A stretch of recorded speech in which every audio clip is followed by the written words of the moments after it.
ito ay rated SPG. Striktong patnubay at gabay ng magulang ang kailangan. Noong makita ni Divina si Tanggol ay agad na gumaan ang loob niya dito.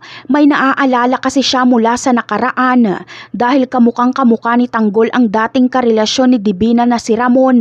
Alam ni Divina na magaling si Ramon sa lahat ng bagay at dahil nakita niya si Ramon sa katauhan ni Tanggol ay ramdam din ni Divina na magaling din si Tanggol. Samantala, sa paglipas ng panahon ng pakikipagkasosyo ni Divina kay Tanggol ay dito niya makikilala si Tanggol. Malalaman niyang mabuting tao si Tanggol at lahat gagawin nito para sa kanyang mga mahal sa buhay. Kaya magiging anak-anakan ni Divina si Tanggol. Tuturuan niya si Tanggol para maging magaling na negosyante hanggang sa magtagumpay na si Tanggol. Walang pamilya si Divina kaya kapag mamatay ito ay kay Tanggol niya ipapamana ang lahat. Tiwala kasi si Divina na hindi lulustayin nila Tanggol ang kanyang mga ari-arian sa mga walang kwentang bagay. Alam ni Divina ang pangunahing pangarap nila Tanggol na makatulong.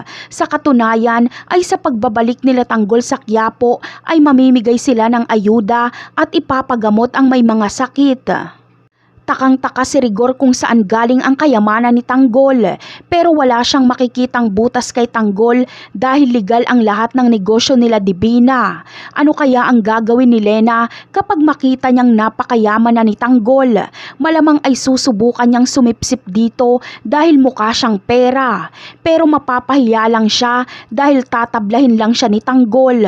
Napakarami pa nating dapat abangan sa mga susunod na episode. Paalam!